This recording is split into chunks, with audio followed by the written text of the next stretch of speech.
exactly what I said. Danger, Will Robinson. And I can't. Whatever. I'll take care of intro outro later.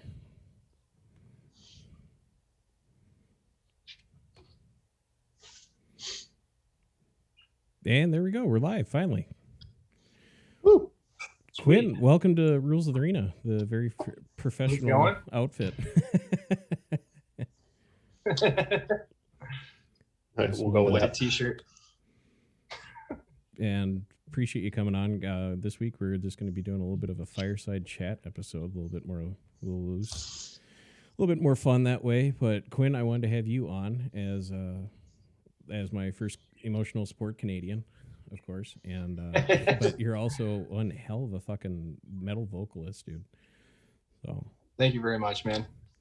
Just curious, how did you get into music in the first place? In particular, how'd you end up on, doing kind of the metal scene and vocalist? I remember it was pretty early when I was in third grade. A new kid came to my school, and his name was Aiden. He was a really funny dude, but he had an older brother that was 5 years older than us, and he was really big into the metal scene. So me being in third grade, like whatever age that is, I remember going to his house and seeing all these posters and banners and stuff like that, and it was like, let's see, one I can remember was like System of a Down, Marilyn Manson, Surge, Lamb of God, that sort of stuff. And I was just so intrigued just by the artwork itself. And me being a kid, I was just I was always a horror fanatic, you know what I mean? And so when I looked at all this graphic stuff, I was just so interested in like, what is this? Is this just like crazy artwork? And yeah, from there, my friend just started showing me music. He showed me Marilyn Manson was one of the first things I remember. But on top of that, my older siblings or brothers, they listened to like Linkin Park, Blink-182, Sum 41. So I was always kind of into like the pop rock sort of spot. But it wasn't until then that I started listening to stuff like that. And then I remembered, when I went home, I started looking up bands. Of course, I didn't know what genres were at the time. I didn't know what exactly to look up. I was just, I was one of those kids who was like, oh, it's called Screamo, is it? I was like, okay. So I was like, top 10 Screamo bands. And then I remember the first thing that struck me on the list was Parkway Drive. I decided to look up all these bands and then, search them up and listen to them. And I think Parkway Drive was one of those first few bands ever with harsh vocals like that got me hooked. What album was it? I think it was Horizons. Yeah, it was Horizons. I was listening to that, and I remember listening to Carry On and stuff like that, Boneyards. And those were, it just went on from there. It just became a whole plethora of looking up stuff. And I remember Chelsea Grin, when they did their first EP. I listened to Kruka Banger. So I got into it at a really young age, for sure. And for reference on that, because you said third grade, Quinn, how old are you?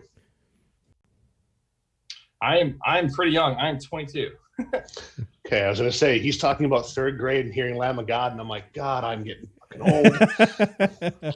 But yeah, Justin, I forgot to introduce you. You're here. You're back. Welcome. I am. Hello. And so Justin is the one that introduced me. What I thought was heavy metal at one point. I was mistaken. I remember like at one point, like Slipknot was probably the heaviest, or Mudvayne was the heaviest stuff I was listening to. And then a coworker, when I was working at a department store, showed up. I worked on a loading dock and brought me an Asking Alexandria CD. And that rabbit hole went out into Devil Wear Prada and August Burns Red and stuff like that. I'm like, yeah, this is probably the heaviest I'm ever going to listen to, until Justin goes, hey, my cousin's playing this show over in St. Paul. Do you want to go? I'm like, yeah, fuck it. Why not? I like new music. And it was Spite, Oceano, and Carnifex were the three that I remember. Just I don't know if you remember the other names there. Well, it was their band was Buried Above Ground, which was getting traction. They're no longer around. They split up. But yeah, it was Spite, Oceano, and Carnifex were the three big ones everyone knew. And your face in that crowd. I don't know if you're familiar with the meme of Patrick's star just gone. I'm in there crowd killing, and he's just at the edge of the pit, like, what do I do? And it's been just down the rabbit hole you've gone ever since. I mean, you're the one hitting me with like new bands and stuff now too, and so it's been a full thing. So the community's ever growing, and that's why I'm glad to see that, like, hey, I was in third grade listening to Lamb of God, and I'm like, I would have paid money. Yeah. Yeah, and well, that's Coal Chamber, damn it, and we liked it. A lot of the new bands I've been discovering is through TikTok, and which is how I stumbled across your stuff, Quinn. I think you were doing some covers in the beginning and shit like that, and so yeah.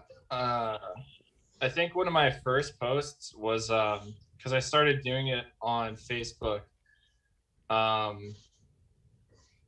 Have I mind you, I've only done since we're on this topic of vocals. I only made my TikTok, I think, in June, and I only started doing vocals last October. So it's only just been over like a year and a few months of me grinding away at that. But yeah, I think one of my first posts was just something I grabbed off of Facebook that I've been posting, and then that got a decent amount of attention. And then I used to do this old thing on Facebook, and it was because I didn't really post on Instagram yet. I had friends that knew, and I had friends that I didn't know if I wanted my social media to be just dumped with all my stuff. But I remember I kept doing like this little bit thing where I was like one vocalist, 4 voices, and I would grab like 4 completely different bands. I remember the first video, I think it was like I did Dealer, Oceano, After the Burial, and then I think it was I forget the last one, but that, you know what I mean. So I would just grab like 4 completely different genres and different bands, and I would just do this bit where I would try to mimic their vocals, and then that just got its attention, and yeah, went up from there. Yeah, I can't remember I think it might have been Brandon that was doing a blind react to your video, or I don't know if Taylor was on TikTok at that point yet.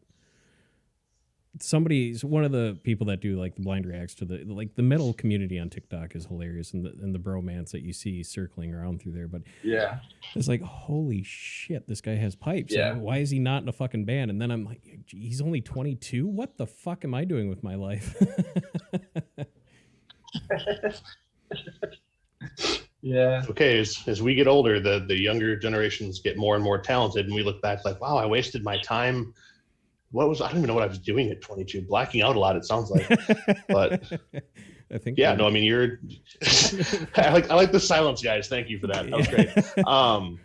But no, Gordon has sent me a handful of your videos and reacts to that and things. And then when he asked me to come kind of co-host on this because of my connection to the Twin Cities metal scene, stuff like that, I was like, oh, this dude, that's the guy. Like, Yeah. Great. That's crazy. I think the way that you see like those react videos where it's like a compilation of like, 5 dirtiest breakdowns of 2020, like October or whatever like that, and then it'll cut through those different ones, is like the 2021 version of those like top 5 screamo bands that we would find back in the day. It's just a new means to spread information about bands, and it's working. It definitely has. There's times I always am on the hunt for new music, whether that be on Spotify with recommended artists, or if it's friends sending me links to their bands. And I get that a lot now, where I just make a post and be like, send me your music, let's give it a go, and then I'd listen from there. But there's times where that's what I like to do on my free time. Like, I'd get out of my ways, but even on YouTube, like, I look up 2021's like top 5 breakdowns for maybe deathcore or metalcore, or like best riffs, and stuff like that. Like, I remember I was a little late to the party for Humanity's Last Breath, but once I got a feel for that, I was like, oh, this is some heavy thal stuff, and I love it. So yeah, it's definitely great that we have all this social media and platforms to be able to find music. And top 5 arfs. Yeah. Yeah, they get so specific with it too. Who has the best black of 2021 or 2020? And then Sam Carter, who pretty much coined it, is like, I wish I never invented the black. No like, shit. It becomes such a big thing. Yeah. So have you gotten any, I guess, if you will, formal training for vocals? Because, I mean, hearing guys, you hear stories from other vocalists over the years that in any genre that just blew out their vocal cords, the polyps growing on them. I mean, how are you able to belt it out like that without wear and tear? The thing with me is, when I started learning, I can't say it's only been a year, because like I was on and off with it, like, I don't know, since grade 8 or grade 7. I tried giving it a go here and there. It just never worked out. So like when I first started, I just did like a regular false chord scream. And it was very open mouth. It was very Cannibal Corpse-ish, but it wasn't as anywhere close to as good. So like there was just some times where I just randomly do it. But last year when I really struck down to it, I was on Reddit, and it was a subreddit called Screaming. And in that there was a link to a Discord group or server. And when I went in there, it was literally just like so many subcategories of just things to learn. There's specifically false chords, fries, gutturals, slammy vocals, pitch screams, all this and that. So when I was trying to learn false chords, I learned how to scream by mistake. He was trying to give me a tip for chest compression, and that's just basically making your scream sound more crisp and tighter than just a loose rattle. And he said like you have to add like this old man voice, and we all sounded dumb and we're laughing, but I got frustrated and I was like, how can I do a false chord and do that without hurting myself? And then I was just mocking. I was like, oh, look, I'm an old man, blah, blah, blah. And then I pushed a little harder, and I figured out that it felt right. Like it was very terrible and very quiet. But I sent them a clip. I was like, guys, this feels like it could possibly be an actual scream. And they were all like, I don't know how, or I don't know why, but you just figured out how to do fry screaming when I was trying to learn false chord screaming. So literally from there, the first month, I just kept doing these really bad fry screams. And people misconceive like vocal fry screams, which is just the grudge noise. And then they go, and they try to push it out with their throat. And then, YouTube does it all the time, where they try to explain it and people don't understand like the key element for a fried scream is all about the push. The grudge noise is just specifically to understand where the placement is. So the first month I was just doing some not so good screams, but it felt, I was able to do it for hours on end. I think like even today, like when I'm recording stuff like that, like if I have free time, I'd be spending my free time like recording and screaming for like 8 hours a day. And I can still hop on Call of Duty or Apex and stuff like that. I can still be laughing my ass off. I can still be making the dumbest noises because my voice loves to go 8 octaves higher when I'm laughing and just stuff like that. So it's like, it definitely took a lot of time to get the power behind it. But the only way I knew that it was safe was, I went to David Benitez from Extreme Vocal Institute. And I said, like, is there any way to know if you're really doing bad with yourself? And he said, and also Mark from Cardivox, they were just saying, like, if you're able to still, even if you can't sing, if you can still sing a scale and still talk after, there's a difference between discomfort when you're learning false chords per se and hurting yourself. So from me doing this all the time, I can scream, stop, walk around. A lot of the time I forget to drink water, but like it's just after I'm done screaming, I can just keep talking. I was like, was that good? And I can go take after take after take. The only thing that might wear me down is just fatigue. So the distortion might be a little bit, or it might not be as crisp, I guess, just from being physically exhausted from screaming. But yeah, no, let's just, from what I know, I think I'm doing it right. It never hurts. It never feels strained. And I just keep myself conditioned too. Like if I'm not recording or writing, I might just be, walking around, humming, singing, doing like a really light distorted scream, just like with my mouth closed. I might just build up that sort of rumble just to keep it, in shape. But yeah, no, it's just all self-taught, and I've just had people help give me tips and just advice on like you'll definitely know if you hurt yourself over it.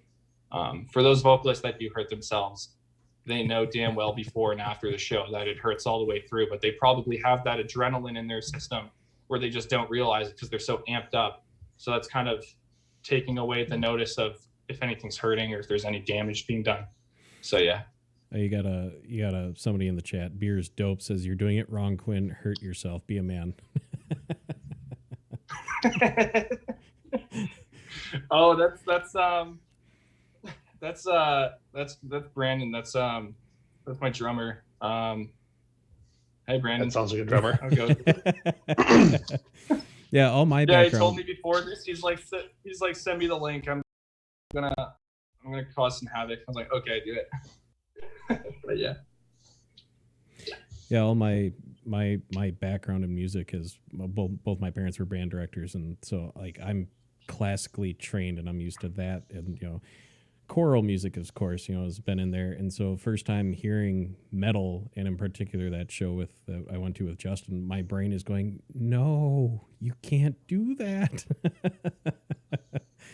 But Justin has a little experience in the vocal realm, and he's sitting there breaking it down in the way that my brain would actually like, oh, this makes sense. You can do it this way. And why it fit? Yeah. Why it would make sense physically to be able to.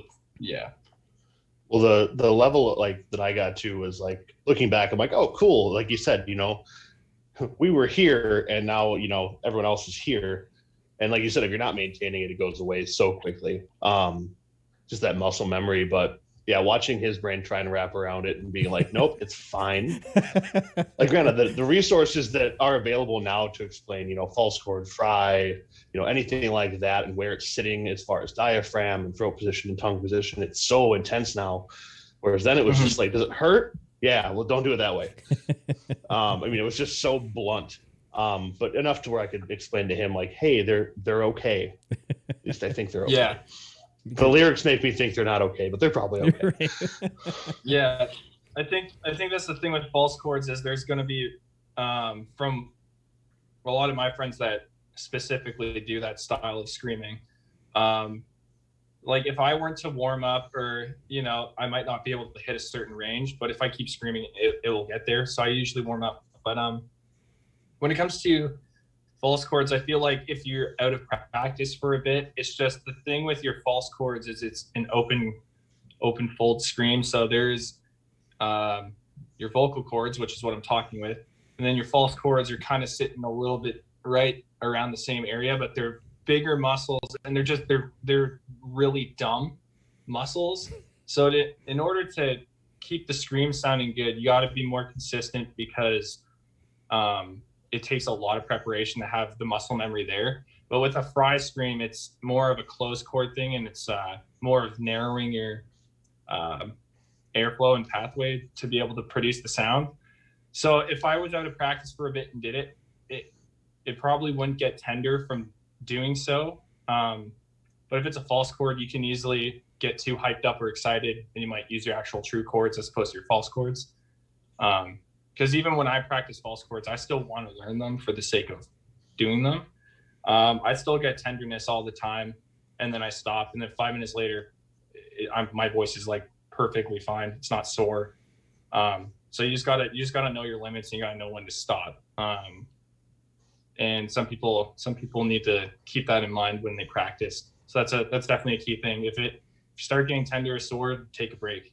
If it hurts, definitely take a couple days off, because you only got one set of vocal cords, right? You don't want to fuck up an entire potential career just because you think, no, it's sore, but I can push through it, because you won't. You physically can't. So, I mean, is that the endurance side of the house? Can you just train yourself up? You know, like being Justin when it's not COVID, all but live in the gym when we're not working. You can train your muscles so you're stronger, get the endurance going, whether it's running, whatever the case may be. Is it the same case with the vocal cords then, or the false cords? It essentially, in my head, I think it is the same sort of thing. It's kind of like working out. If you were able to do a guttural, and like I said, this is based on my technique. I feel like it's just I don't know how to explain it. I feel like the muscle memory will just always stay there. But I've had some people where they're like, yeah, I'm gonna try to do it again, and it's kind of like, you're not gonna bench like 250 or like 300, like something insanely high. You're not just going to not work out for all of COVID and think, I'm still big, I can still probably do this, when you haven't been working out. It's just, it's just conditioning. If you keep yourself healthy, and maintain everything in a good, workflow. Some people, I'm fortunate enough to do this every day, which is really great. But for those who want to practice, I just want to say, like, practice as much as you can. Like, if you're on break from work and you're in your car, you don't even have to belt out a whole scream. Just keep the muscles rumbling and everything like that. Just keep yourself. That's still conditioning. Like if you feel like you have a little bit of time, even if you're on the shitter, in order to do the toilet bowls, you must become the toilet. So like, you're on the shitter, you gotta practice there. I think there's the amount of times I was on the shitter just doing the craziest sounds. It's like, if you have your free time and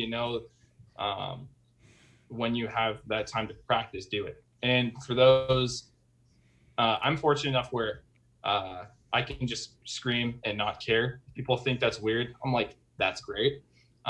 So be it. But there are people that are nervous to scream because they don't want their parents hearing, or they don't want to scare their neighbors. But like, if you straight up just tell your parents that you want to practice it, or if, like, this is for younger people or anyone else, or if you live with a significant other and you want to pursue this, they're going to understand. There's going to be people that may not understand, but if you really want it, like, I would just say, just go for it. If it's going to get someone mad, just like, it's just noise. You're really just making stupid noises and it sounds good over an instrumental. At the end of the day, it is something that's so weird, but in the best way possible, because I don't know. That's how I think of it. Sorry. I just can't get over the fucking visual of you just sitting in the toilet, just fucking. I'm gonna need a little TikTok of that so we can loop that into Austin Powers. I do it on my Snapchat all the time. I have a bunch of friends who can guarantee you that that's what they get. They're just like, so what are you doing? I was like, I'm on the shitter. And they're like, what? Oh yeah. And then they're fucking sending me vocals. And no, like, a lot of the time I have a lot of vocal friends, so they would send me something. I just be sitting on the shitter, and I'm just like, hey, check this one out. And then I just rip the gnarliest guttural, and then I'll be like, and they're just like, you can't fool us. We know you flushed the toilet. That wasn't you. And I was like, get out of here. Oh, so here comes the big nasty collab with Born to Shit, Forced to Wipe. Oh, you can be Wet Socks number 2. It'll be so good. Oh, I think that's the end of my TikTok references before people realize that I'm over 30 and I'm on there that much. Oh, when you're a bartender during quarantine. Yeah, that's fair. What do? I do concert photography and I pen bar. What have you done during quarantine? Just scrolling away. And Beer's Dope dropped a scoop on that you're working on an album right now. Do we have a release date set? Next week? Yeah. Yeah, that's... Yeah. Wait, what did he say, next week? No, I said next week. Did he say next? No, Oh, no. next week I wish. He's he Brandon's a really good dude. He definitely calls me all the time and just checks up on how things are going. It's something I haven't made a massive announcement about yet, just because I want to be able to have everything done. And this is a lot more organized than how things were in the past with other bands. Just because, like, if I was halfway through a single, the band would be like, "Hey, here's some teasers, here's some of this," and I'm like, "But the song's not done." Right. And this band is great because it's like we're not going to push anything out whatsoever until front to back is finished. So when we do have the time to start releasing everything, it's all done and good to go. I'm way ahead of the game. I'm working on probably the next single or the next EP or album when it's being advertised. You know what I mean? So the professionalism in this is really good, and he's a solid dude. He's also a solid drummer. The blast beats and gravity blast beats this guy can do is just fucking insane. So you guys have, that's what I'm doing. This is new stuff. Is there previous stuff coming out already, or is that the first kind of step from you guys that will be coming out at some point? This will be our first. From what I know, I can't remember if there was music prior with the old vocalist or if it was starting up with an old vocalist.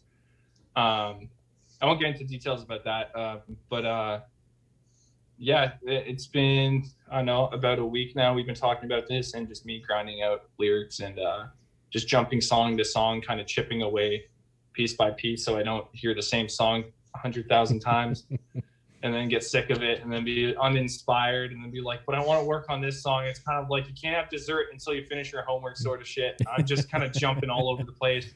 If I'm inspired by a certain part, I'm like, that would fit perfect. Let's take a break from it, step away. Let's see what the other song has to offer. So it's kind of, and it also goes hand in hand because the album itself has definitely a whole story to it.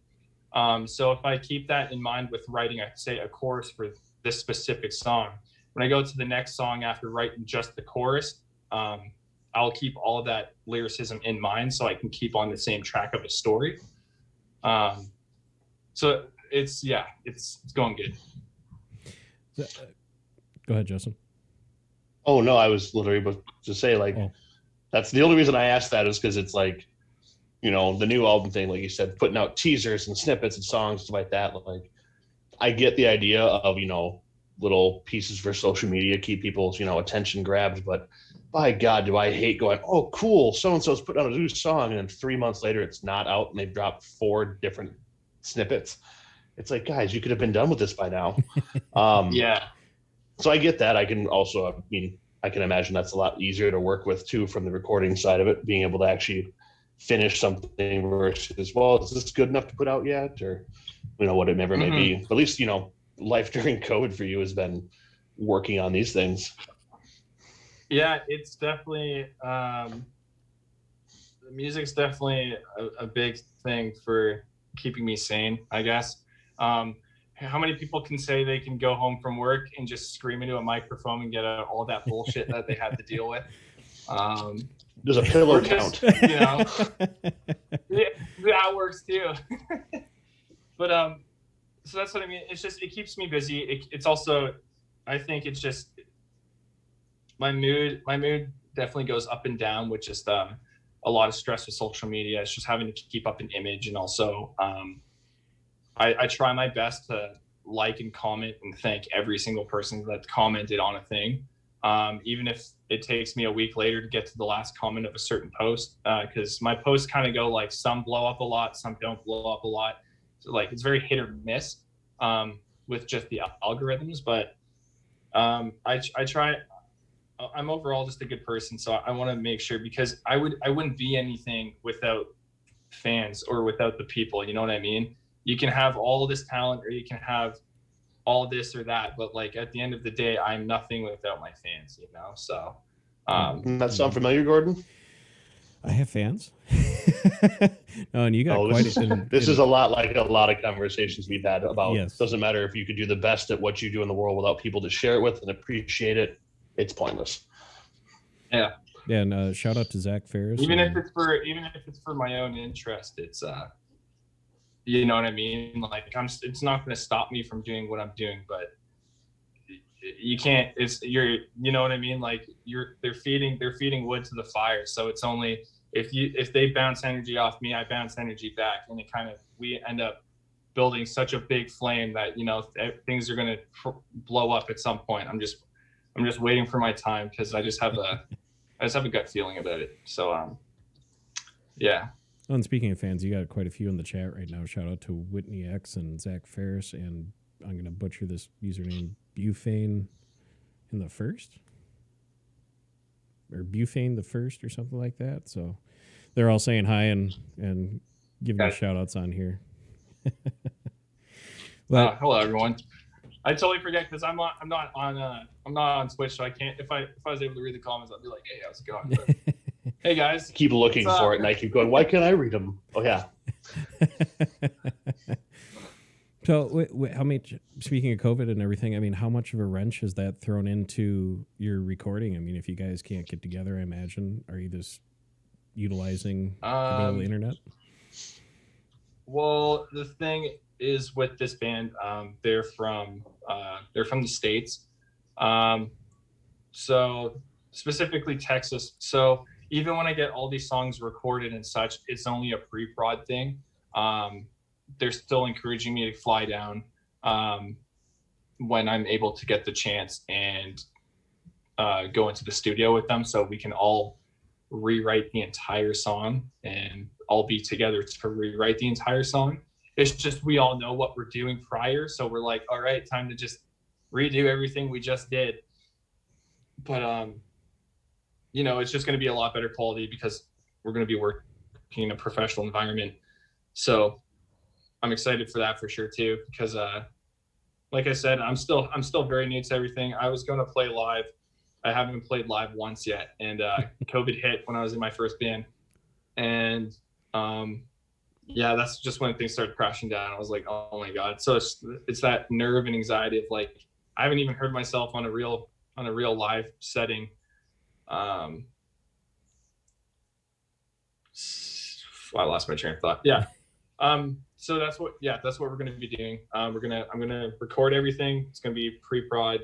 Once we get the thumbs up, then everyone agrees that this is how we want it to sound, then your Canadian boys coming down to the south, and we're gonna bang out a record. So when COVID hit, and right before you were supposed to do your first live show, I mean, did you ever have that moment of questioning whether or not you want to continue in this? Or, I mean, a lot of people gain steam, you know, especially in the podcast world, and then they kind of hit that wall and decide to throw in the towel. I mean, did you ever have a moment like that, or did you just keep trucking through?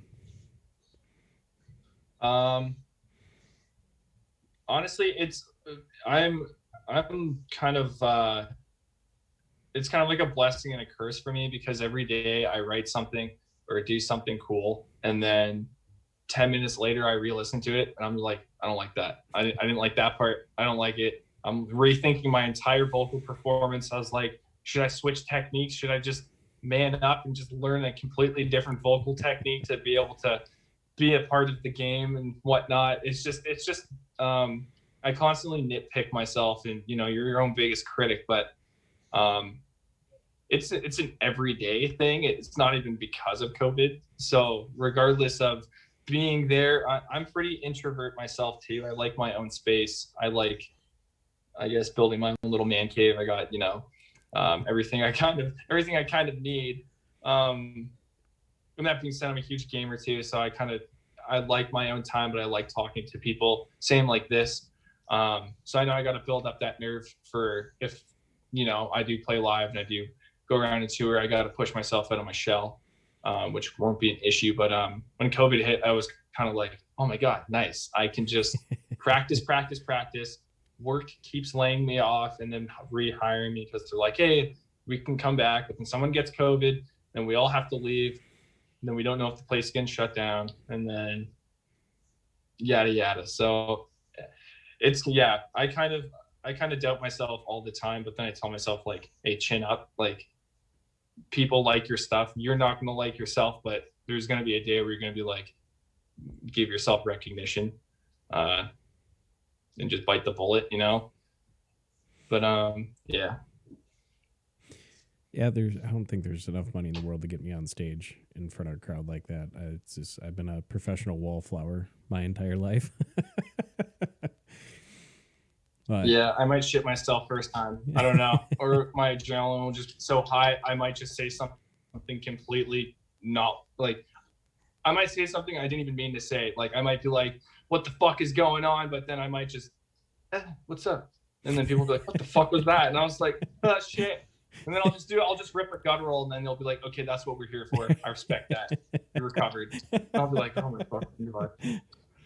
If I get wind of when that first show is post-COVID, I'm showing up with the pens.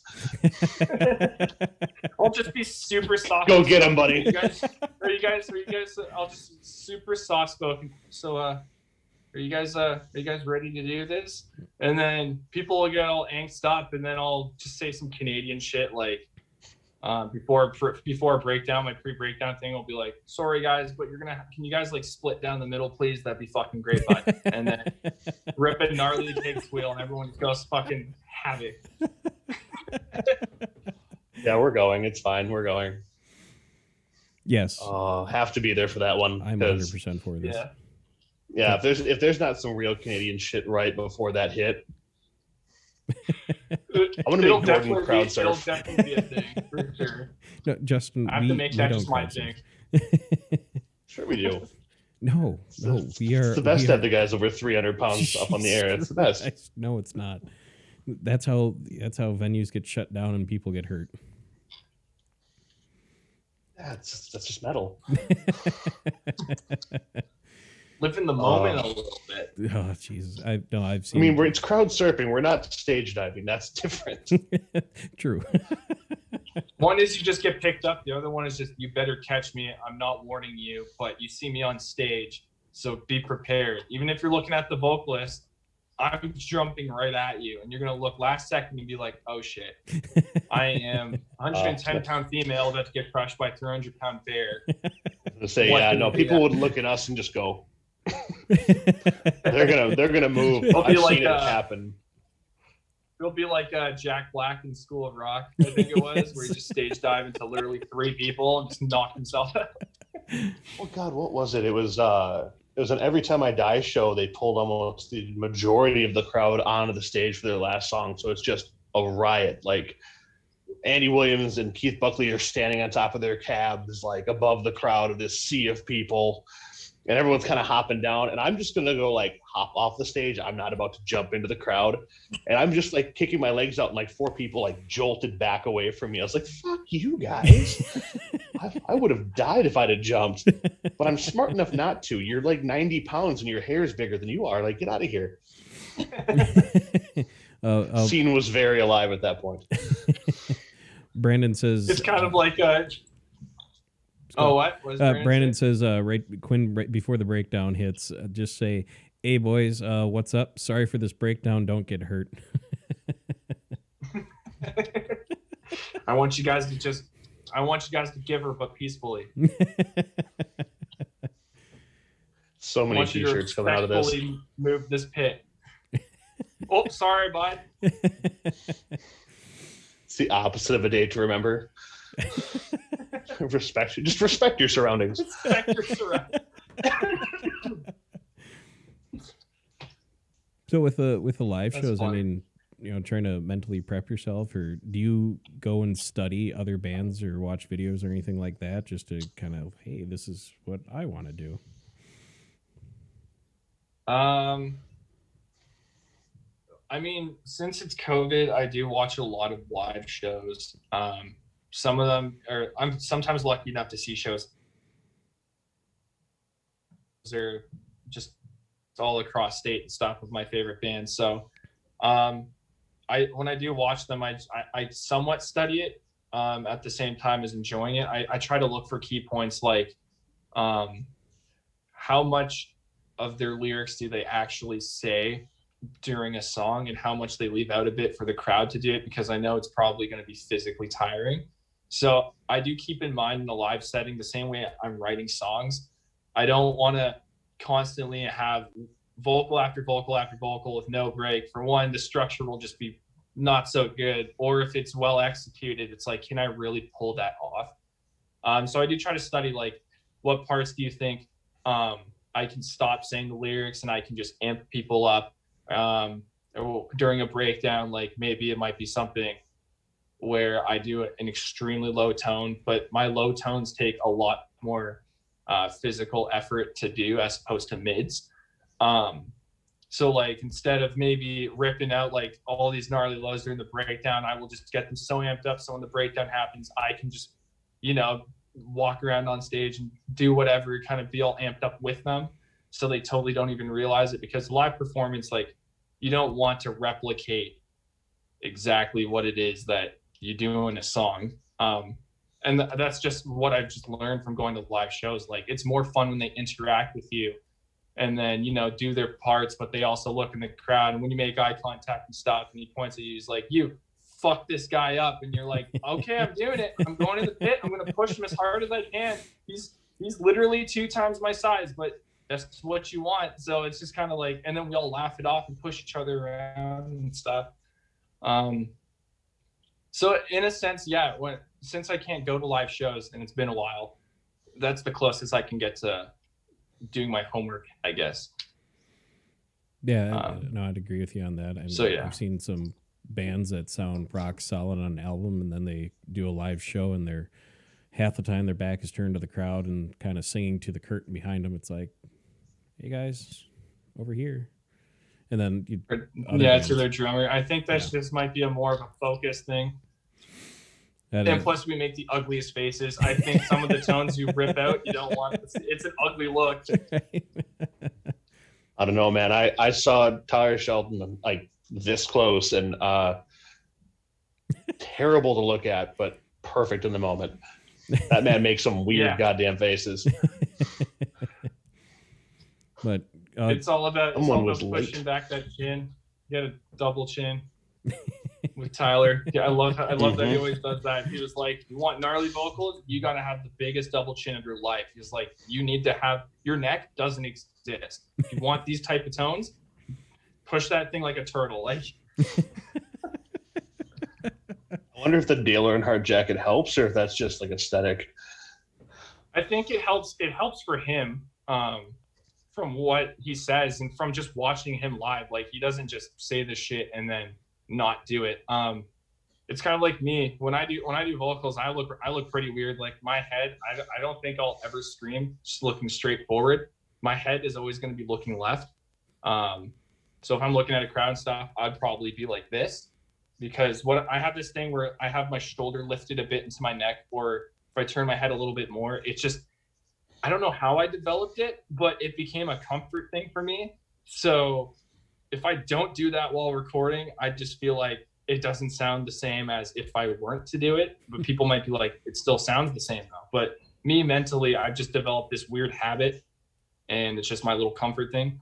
Like, I'm sure Tyler can do his same tones if he didn't push his neck out, but it's just when you hit certain tones, I could probably do one stupid face and another stupid face and make the same sound, but that one face feels a little more comfortable to have the scream come out. So I think it's just a personal preference and comfort thing when it comes to screaming. Everyone's got their little weird thing that they do.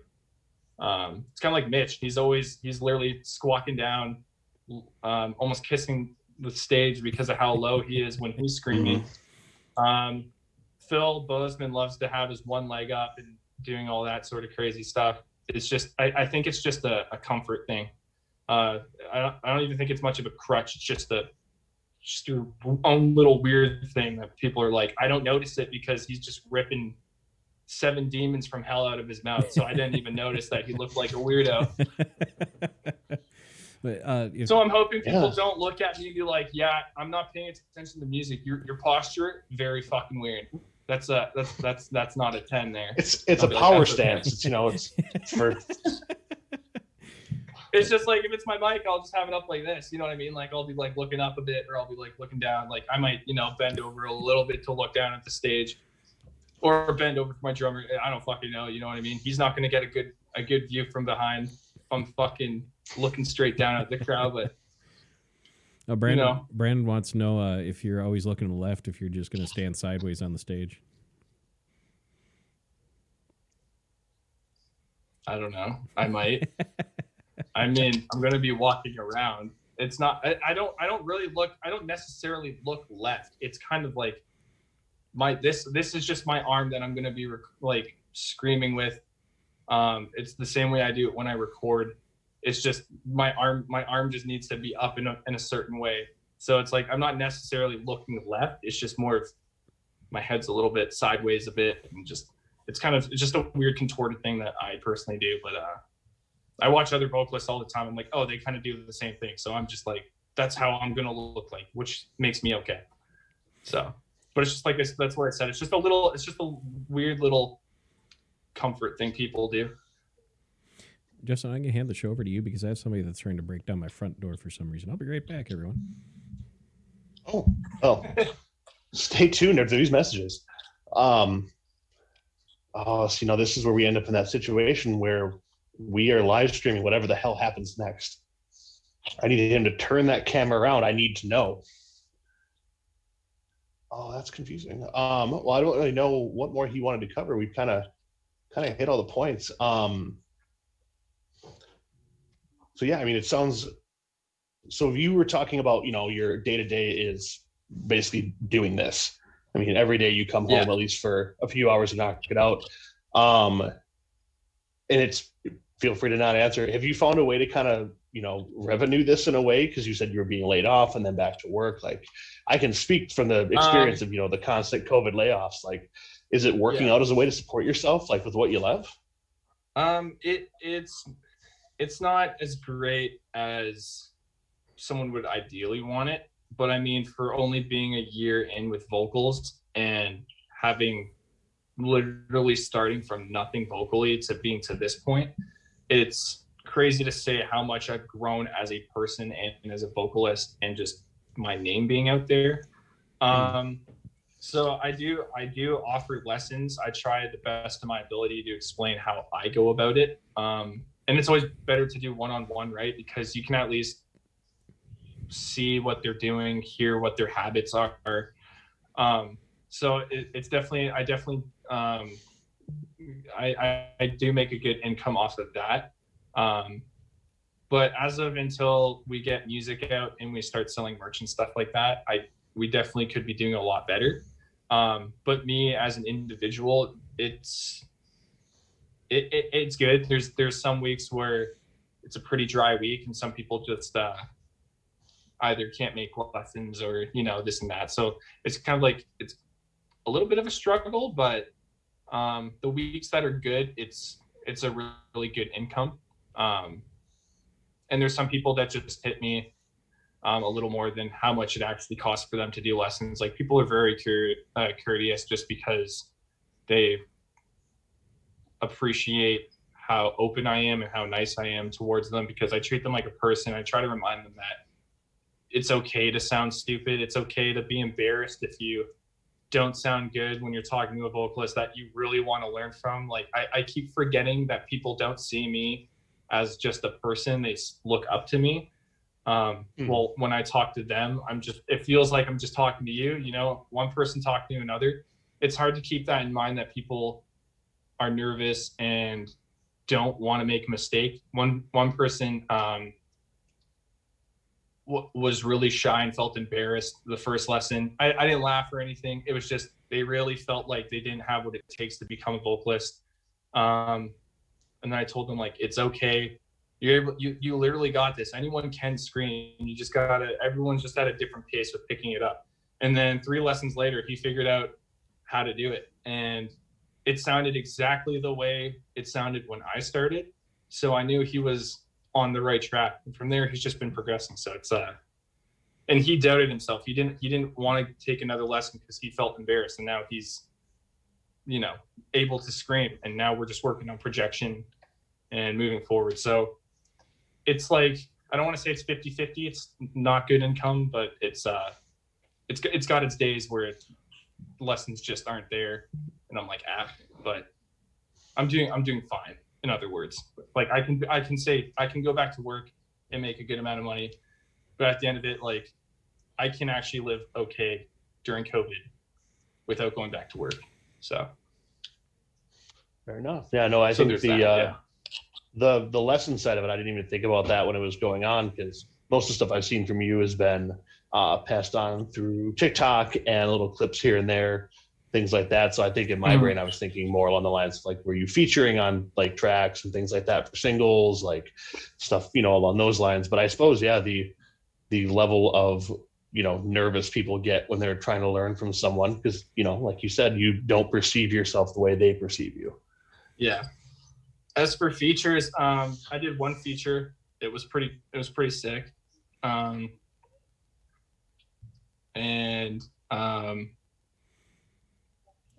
What's it called? They're amazing dudes. They're from Scotland. And they're called The Head of the Trader. So I did a feature for them, and it was, I guess, like my first official feature. So I have had a lot of people ask me to do features and do requests and for like collabs and stuff like that. It's just, I tell them like I will be able to do this. I have my priorities right now, which is working on this album. So I got to keep my mind focused on getting our stuff done first before I want to cross paths with jumping that. So as good as it'd be, you know, to get paid and then do a feature, I know that I can withhold that for a bit, because I got to put myself first and the band first so we can get our songs out. But it's worth the sacrifice, you know what I mean? Like, money's money, we all need it, but my happiness and passion comes first, and it's just like I'm so driven into writing what we're making right now that it's just if I hit a bump in the road with income, so be it. I'll figure it out. With the features, I mean, do they say, "Hey, we want you on the song, have fun with it," or are they sending you lyrics over with the track? And or so far no one put those together?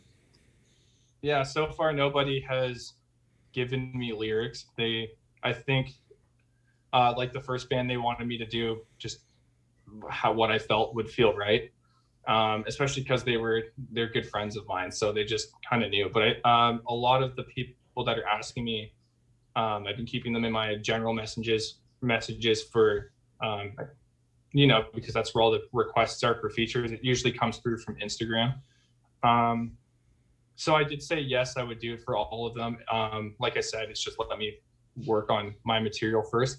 But no one's asked me or given me lyrics saying like, hey, we got a specific thing we need you to do. They all just want me to have my own creativity, which feels pretty nice, because it's a nice feeling when they're like, hey, can you do a feature for us and just do what you do best? Because that's the whole reason why they want to come to me. So it's pretty flattering when I have my own freedom, especially with the way I pattern my vocals and like the flow of the music. It's just, I think they just know that I can just come up with something that will wow them. So it's a good feeling. But so far, no one sent me lyrics and be like, yeah, this is what we need you to do if you're down for it. But they do tell me like they do timestamp it. They're like, you come in from here and end it here, have fun with it. And that's it. So. And on the lyric writing side of the house, I mean, do you ever come up with, you know, the writer's block ever? All the time. It's my worst trait as a vocalist is writer's block. If I'm not feeling it, then I can't push I don't know why, I just can't push myself to write something. But the past few days I've been just grinding out lyrics that I guess because this album is going to have a lot deeper of a personal connection for me and our drummer. Not only do we share like the same ideas, but we've been through a lot of very similar hardships in our past and whatnot. So this is one of those ones where it's going to be really heavy, but we're going to be using our past traumas and just talk it out, write about it. So I guess that's why this one is going by really nicely. It's just because it's just coming off of how I'm feeling. As cliche as that sounds, but it's just true. It's like you can ask someone how their day is and they're like, oh, it's and they have to think about it. But if you ask someone like, what are the things that bug you in life, they can just shit out an entire list of things that bug them or upset them. And I think it's just the same thing with writing. When it comes from past problems, it's like I'm kind of venting to myself, except I'm rhyming words here and there. So far no writer's block for this, for like the first time ever. The other two bands I was in constantly got writer's block.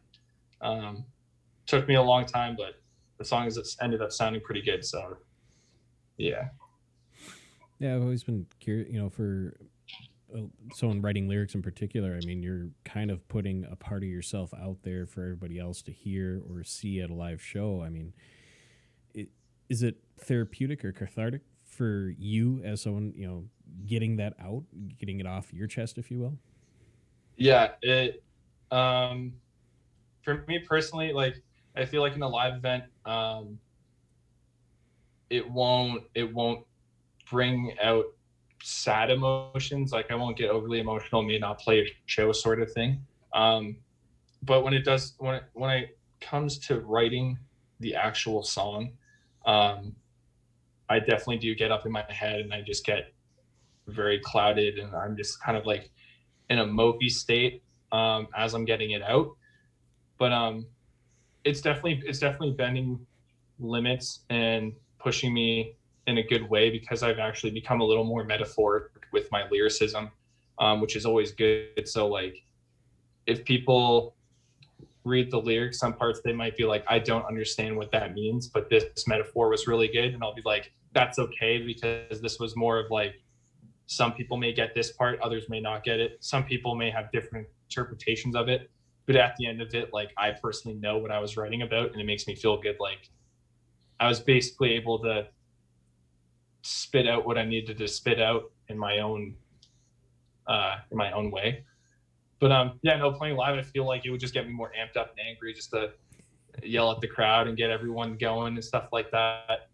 Because live shows, there's always that connection when you're watching your favorite bands play. So that's the kind of thing I want to have.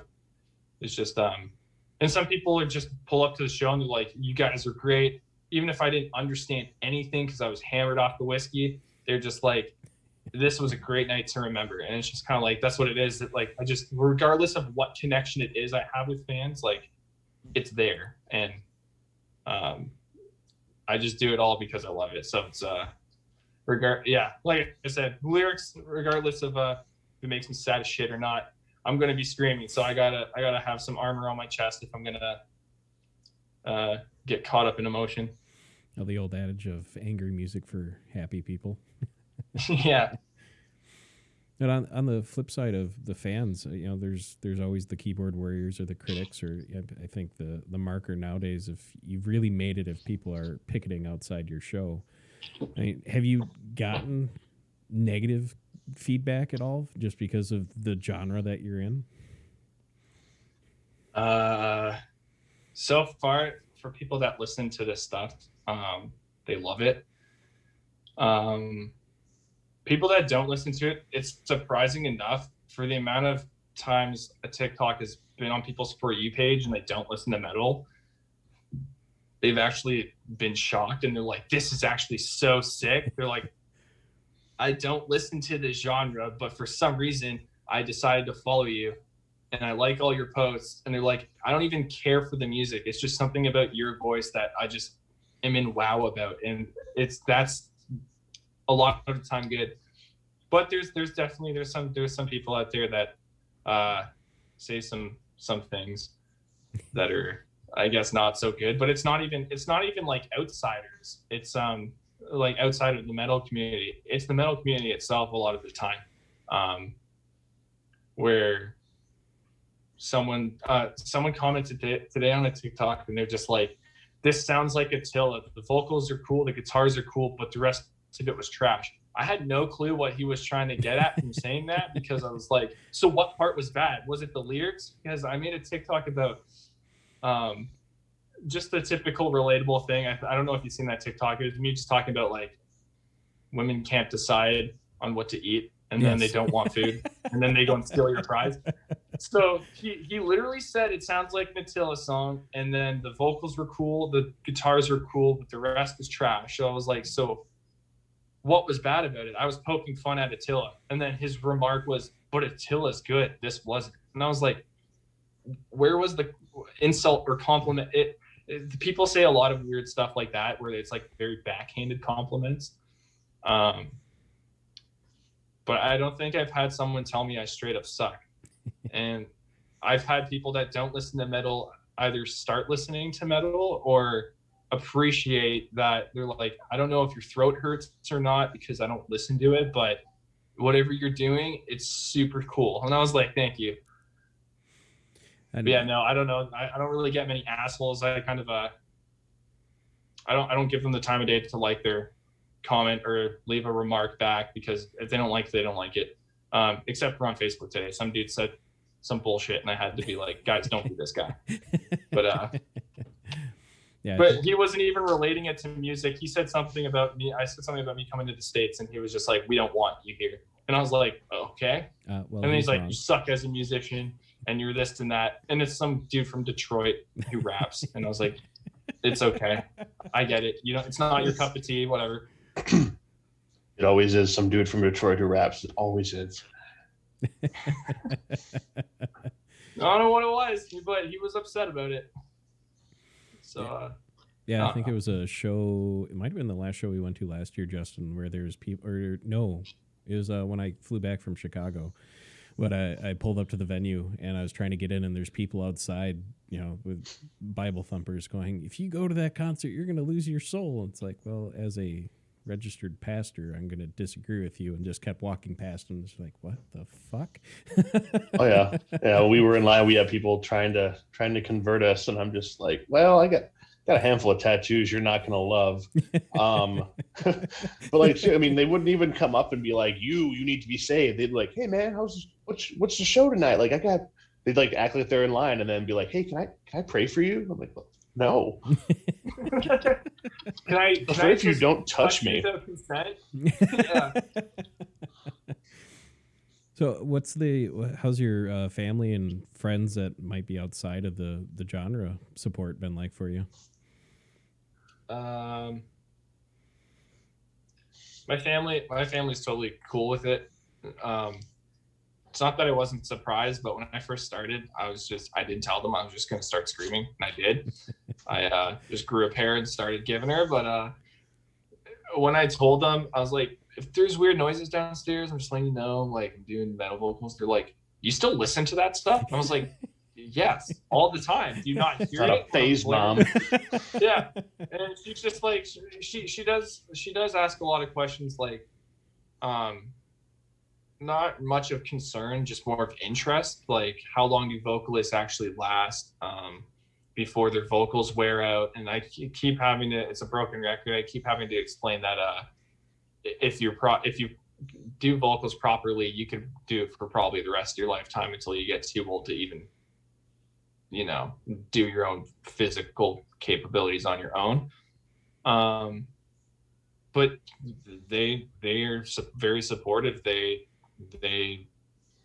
respect what I want to do. They see, I think I told them today, I was like, I just got 30,000 followers on TikTok today, and they're like, oh my God, that's crazy. And then I said I was doing an interview with you guys, and I think before they kind of were just like, oh, this is cool, it's a hobby thing, but they're just kind of like, oh, you're like actually somebody. And I was like, what do you mean? And they're like, you're actually a somebody in that genre. And I was like, I'm not going to say that, but it's just like, oh, well, that's really good. I thought you were just like one of the people that just did it at local shows and stuff. But she's like, you're giving yourself a name from this? I was like, yeah, I am. And she's like, wow, okay then. She's like, pursue it, like, you know.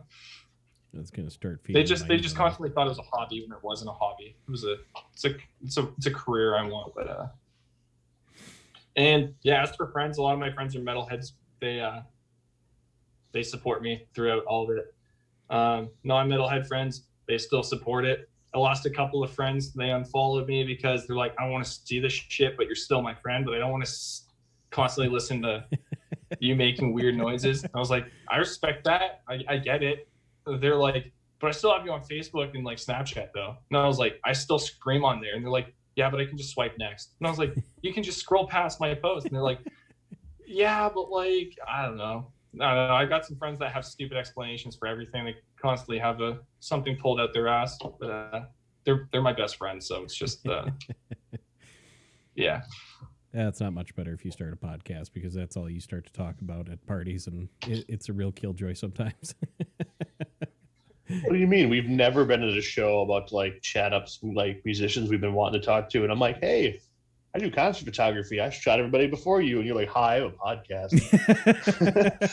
What? No, that's never like, ever happened. Hey, it panned out once, twice. No, well, 3 times, we'll say. See, that's the whole thing with podcasts. I just keep throwing shit at the wall and see what sticks, and that's the fun part of it. Well, that's the joy of that is, people have to like agree to come on your thing and be here. Whereas if I'm just, I'm shooting the first 3 bands of the show and, Whitechapel walks on stage. Security guy already thinks I'm here for the show. He's going to let me in the photo pit. Oh, who was it? Fallujah was really confused. He looks down at me and he's like, I'm like, hey, like, click. And then I sent them the photos and they were like, these are dope. But I was like, thank you. Cool. Use them. Just tag me. Use them. Just tag me.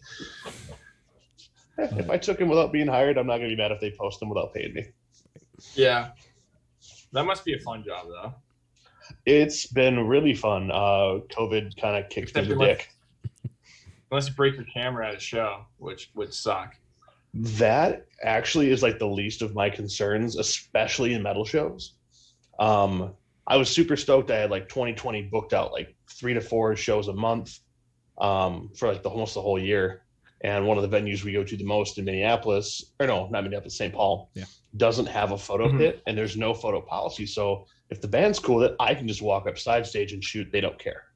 But there's nothing protecting you from the crowd. And, you get to know people over time and you come through holding what looks probably expensive and people go, oh, I should move. Well, then I'm up against the barrier trying to shoot essentially in the pit. People start forming barriers around you. Like I've said it once, I'll say it again. The metal community, while is a bunch of aggressive assholes and either really tight or really loose clothing, is usually the nicest people because they're like, this guy is just taking photos for the show and isn't just some schmuck with his cell phone. Like, let's protect him. And then I buy them beer and everyone's happy. Yeah, the Minnesota scene. When you guys get your album out and you start doing your tours, you guys got to come to the Twin Cities in Minnesota. I mean, the crowd here has always been fucking awesome at shows, and like Justin was saying, respectful of each other and shit like that. But it's just been fun. I remember, 2010, first time going to Warped Tour. There's a kid in the back. We were kind of by the soundboard area. And there's a kid in a wheelchair who's still having a good time, but he can't see shit. And so a bunch of us started looking around and motioning like, yeah, cool. So we picked him up, and all of a sudden the lead singer's like, yeah, bring him forward. So he crowd surfed with wheelchair all the way up to the front of the crowd and whatnot. It's a blast. Nice. Yeah, I'm definitely down to tour everywhere. Brandon's been bringing that up a lot. He was like, we're able to get this all mixed out and done. He said the next step is, he says by the time I get down there and re-record everything, he wants me to stay down there. So when we have it drop and stuff like that, and then he says like if COVID lets us by around the summertime, he wants me to stay down for like, as long as I can, and just shoot the shit and just perform. So yeah, that's our plan. We just kind of want to pinpoint everywhere that we think is really good spots, especially Brandon. Like me, I have a lot of friends that are in really big bands. Mainly the vocalists I talk to, but a lot of the times the drummers too. Some guitarists. Brandon has his own connections as well. Same with our guitarist Jim. We all are either mutuals with certain people, or we all just know people that they're like, wait, you know this guy? That's so sick. I don't know him. And he's like, you know this guy? And he's like, yeah. And he's like, that's sick. So we all know where, at least they know, because I'm from up north, but at least they know where all the hot spots are. They know which bands want us to play with them just because they've seen them play their instruments.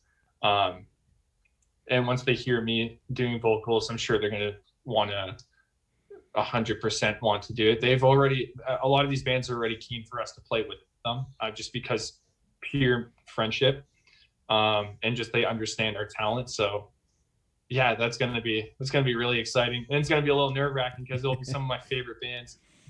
Do you ever have a pinch me moment, so like you're talking to whoever, be like, holy shit, I'm friends with this band? I was like that. I was actually like that with Taylor, Taylor Barber from Left to Suffer. I remember in the summer when he followed me back and I was like, do you want to collab maybe? He's like, yeah, I'm down. And I was like, you answered me? He's like, yeah, dude. He's like, I try my best to answer everyone. And it just started from that. And then one day he's like, who wants to play Call of Duty with me? And then I commented my thing. He added me up. And then, yeah, so I don't know. It's been countless months that we've been playing almost every night together, laughing, talking, sharing stories. Just most of the time we're laughing until we're crying just over the stupidest shit or sharing TikToks to each other. So it's weird how I once was a fan and thought he was such a big thing that was just blowing up so quickly, and I absolutely loved everything they did.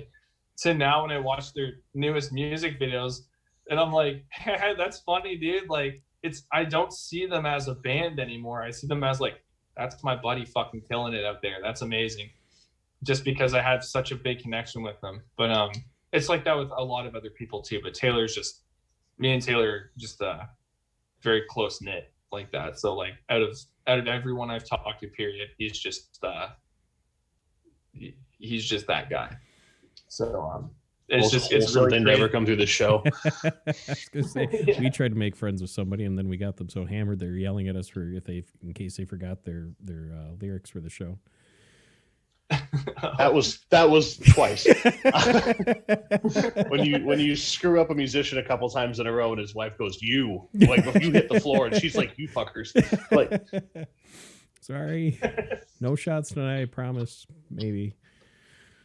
The watching people you're close to, especially as you grow closer to them, like you were talking about you and Taylor, things are shut down. Like, you're just two people who have that interest. Like, yeah, we're just playing Call of Duty and like becoming homies.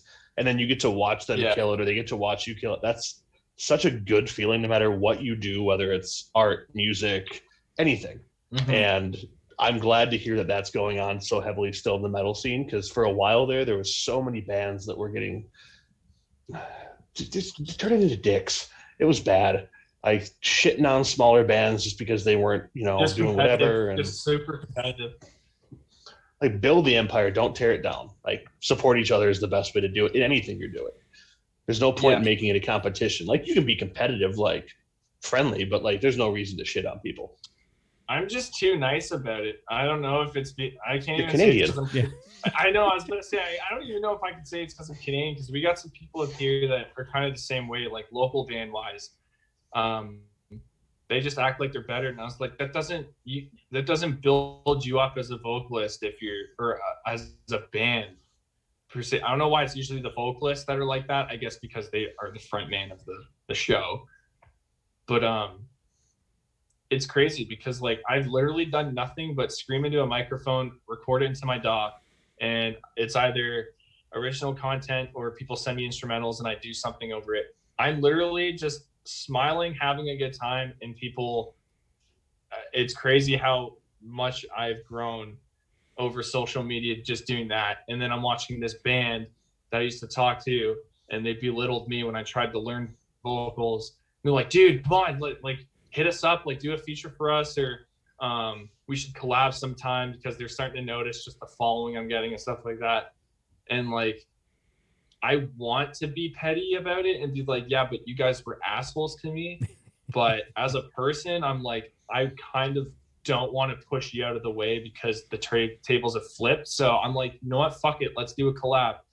And they may either be super shocked about it and they're like, oh, I remember talking shit and all this and that.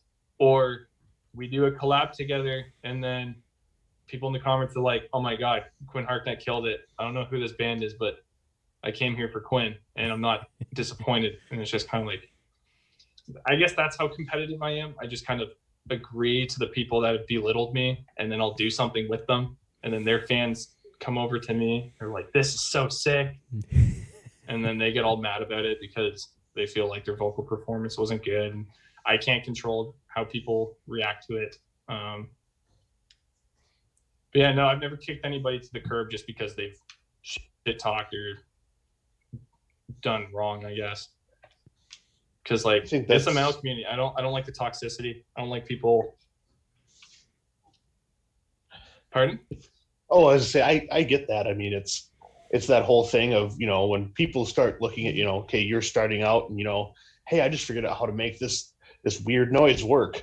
Yeah. And it may not be where I want it yet, but it's getting there. Then you have someone who say it's established, and they look at that and they're like, wow, I'm insecure now because look how quickly this person is advancing. So they shit on it. Well, yeah, I mean, if you're insecure about what you're doing, you should probably look at what you're doing. And, you know, that's where I would look at it. Like if I'm looking at your photography, say, and you're like, I'm like, God damn, this kid does not miss. Like how is he hitting these shots? That's not me going, holy hell, I wish you sucked. That's me going, I really should focus on getting better. And that's the whole thing with it is bring it to the table, and you can lift people that way too. Like you said, it's all about, you know, the positive pettiness. Yeah, exactly. It's just my way of saying, you know what I mean? I don't want to become put on a pedestal and then looking back at bands or people that acted better, because people everybody's different, you know what I mean? For all I know, they didn't want to shit talk. They were either insecure that vocalist was better than them, or they maybe were just caught on a bad day. You know what I mean? There's so many times where maybe an interviewer interviewed a vocalist and he was snobby, and they're like, that guy's a dick. And it's like everyone else in the fan base is like, he's not a dick. He was just really fucking fed up that day, because we're all humans with all different emotions at the time. But like, it's a metal community, dude. The word is community. I don't like gatekeepers. I don't like shit talkers. I don't like bands that bash other bands. If someone's better than me at it, I laugh at it, because I already at the start don't even think I'm that good. You know what I mean? I think I'm just kind of screaming into a microphone with all these different sounds. And when I see like Taylor kill it, or just anyone kill it, I just get so excited for them, because I'm like, oh, I should have thought of something like that. That would have been so sick. And plus I send them my stuff and they give me advice. They're like, maybe make the flow of it like this, or maybe add a low instead of that. Because I'm not shy to ask for advice. Like if I feel like someone's doing something right, I'm like, hey, do you think this is a good twist or not a good twist? And yeah, it just goes from there. But if people ask me for help and stuff like that, like I'm not a pushover. I'm like, oh, that sounds terrible. I would just give my advice and be like, hey, that one part you did with the layers, that sounded cool, but like instead of putting so many lows, add a high and a mid to the low, and then that's that. But I can't, it's not in me to bash somebody just because, I don't know, I have more of a name than someone, because like I said, we're all humans. I'm not better than you, and you're not better than me. We're all on the same fucking earth, you know? Right, and there's nothing wrong with that little constructive criticism. But yeah, I know what you mean with the gatekeeping, and that's something I've never, especially I think it's been more so as the internet has taken off, especially because people have that protection behind the keyboard. They can say whatever they want behind a fake username, and no concern or worry about getting, you know, punched in the mouth when they probably deserve it at times. Mm-hmm. Not that Justin would ever do that, of course. Yeah, I'm the one. Yeah, I'm the one, huh? Okay. Start swinging for the shot. I don't know what he's talking about. He's got his camera 45 degrees and he's on a little bit of a slant. I was going to do that. Just pushes him and does exactly, clicks it, and runs off. I've on that note, I've not seen that drastically, but I have seen you know, you get 3 or 4 of us in a pit and people start jostling for position. And I've seen people like shove people out of the way and stuff like that. And it's like, I mean, physical safety aside, like you took out someone's gear, that's bad.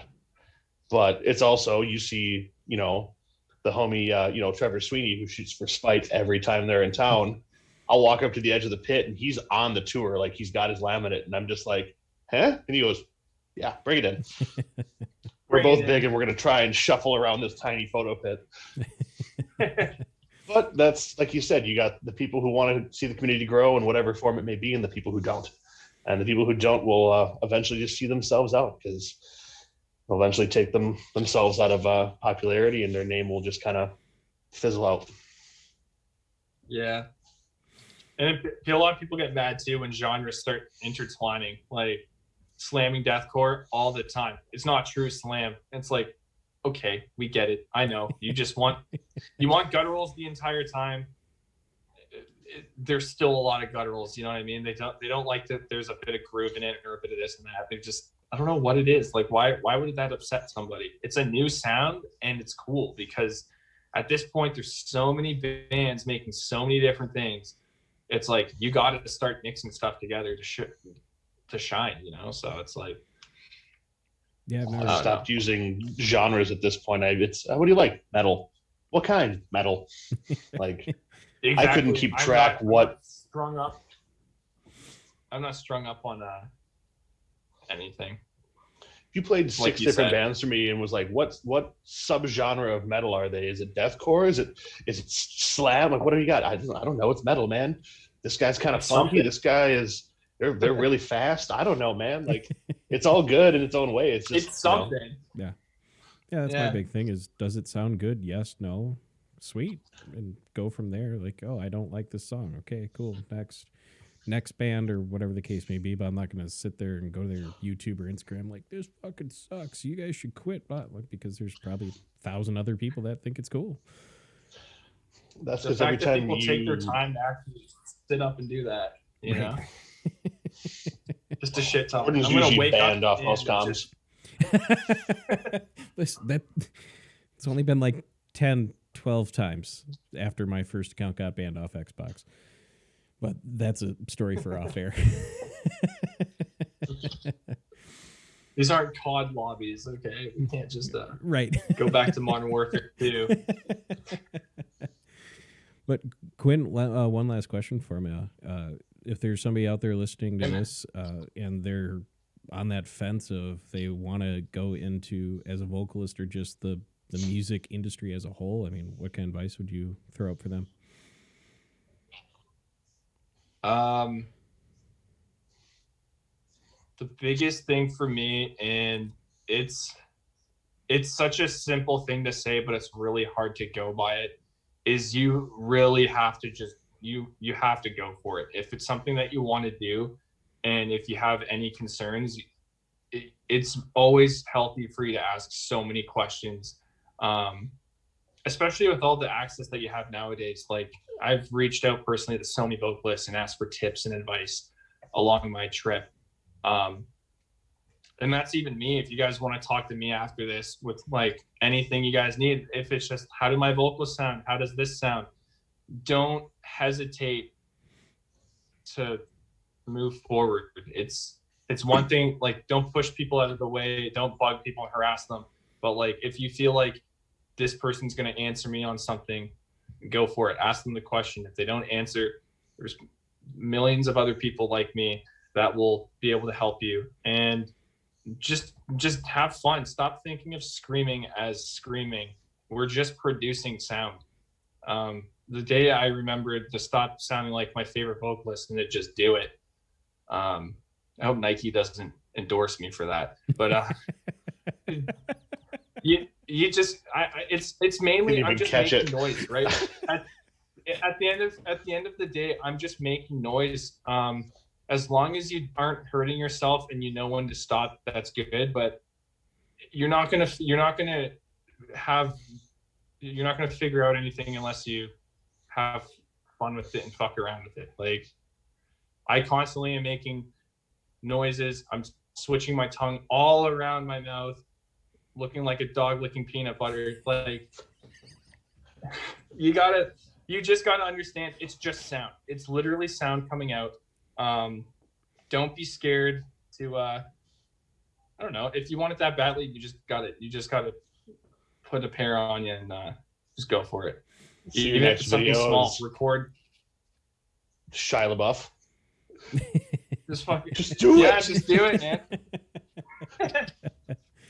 But even if it's something small, like I started off, I just screen recorded or just used Snapchat. I just I put my phone to the side, recorded a sound, screamed into it, downloaded it, listened to it later. If I thought it sounded bad, I would do it again and think it sounded great. And then that's how I progressed. But the bottom line is you just can't hesitate. You just, no matter where you start, even if it's not vocals, if it's podcasters, if it's being an artist, you just gotta swallow everything in and take in that there's gonna be people that like it and that don't like it. You just put it out there.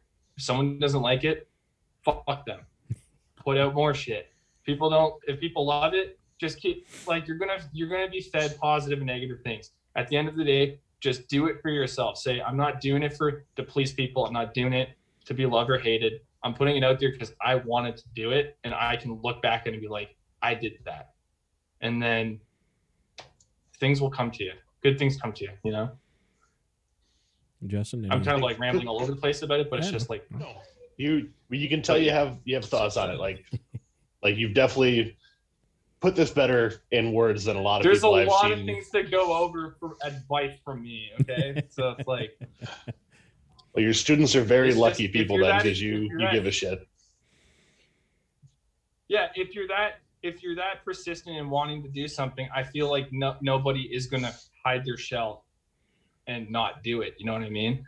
If you want it that badly, you don't even need me to give you advice. You're probably just gonna go out there and give it your best. But yeah, you just got to step outside your shell and do it for yourself.